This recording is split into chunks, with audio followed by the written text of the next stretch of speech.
En fait, lorsque tu regardes l'état de la société, lorsque tu regardes certaines vidéos, c'est en ce moment que tu te rends compte que notre société va mal. C'est en ce moment que tu te rends compte que notre société va encore plus mal que tu ne l'imaginais. À partir du moment où les jeunes, où les hommes qui sont censés être intelligents, qui sont censés être rationnels, qui sont censés être lucides, passent le temps à mater des vidéos où les hommes ont pour seul challenge manger le plus de nourriture possible au point d'en crever. Manger le plus de nourriture possible au point d'arriver à la limite qu'un corps normal peut supporter.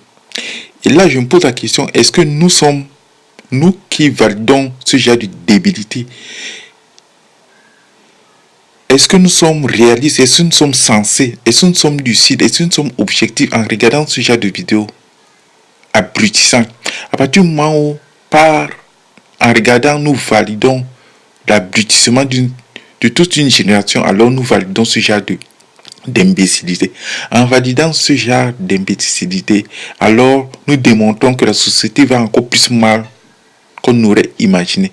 Comment se fait-il que dans une partie du monde, il y a des gens qui meurent de soif. Dans une partie du monde, il y a des gens qui meurent de faim. Dans une partie du monde, il y a des gens qui n'ont même pas 1 euro pour vivre par jour. Il y a des gens qui ont pour seul challenge manger autant de nourriture issue des fast-food sans que ça ne puisse déranger qui que ce soit.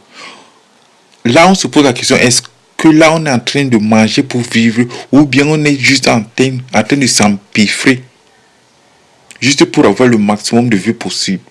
En ce moment-là, on se pose des questions.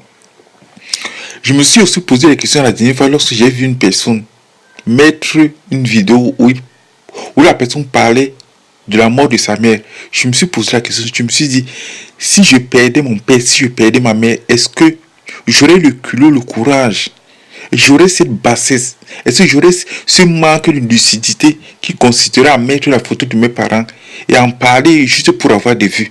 Je me suis posé la question, mais où va-t-on? Je me suis posé la question, est-ce qu'il n'y a pas un tout petit peu de la lucidité? Est-ce que les gens ne peuvent pas se remettre en question? Est-ce que lorsque les gens vont dans ce genre de dérive, lorsque les gens vont dans ce genre de dérapage, lorsque les gens vont dans ce genre de stupidité, est-ce qu'un temps soit peu, il y a quelqu'un autour d'eux qui arrive à les dire, je pense que là tu ne peux pas le faire, là tu ne devrais pas le faire? Mais comme la société va mal et comme on ne se rend même pas compte que ces gens sont déjà des égarés, parce que il faut être égaré pour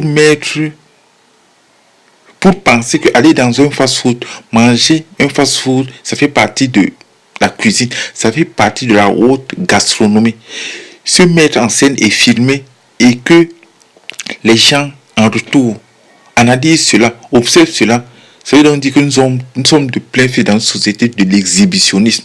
Le fait déjà que les gens observent ce genre de vidéos, je peux bien comprendre qu'on regarde des vidéos de cuisine, je peux bien comprendre qu'on regarde des vidéos où on montre des recettes, mais on ne va quand même pas valider, vous n'allez pas valider des vidéos où les gens mangent. Vous n'allez pas valider les vidéos où les gens font des challenges où il faut manger le plus de nourriture possible. Pas manger pour le plaisir de manger. Manger juste sous forme de challenge. Je dis qu'à partir du moment où nous validons cela, nous validons aussi le genre de société que nous voulons. Nous validons aussi le genre de bêtises. Moi, je pense que si on avait dit si on avait dit à quelques-uns d'entre nous que ce que serait la société dans laquelle on devait vivre au 21e siècle, certains n'auraient jamais cru. Je ne pense pas que YouTube ou bien les réseaux sociaux ont été faits pour cela. Je pense que c'est aussi bien que cela se passe ainsi, tout simplement parce que ça montre déjà le niveau de débilité dans lequel nous sommes trouvés. Ça montre déjà l'état pitoyable de la société dans laquelle nous vivons. Et je pense qu'à un moment, chacun doit se poser des questions. À un moment, chacun doit se remettre en question. À un moment, chacun doit essayer de dire si on doit continuer dans ce sens ou si on atteint le point de non-retour.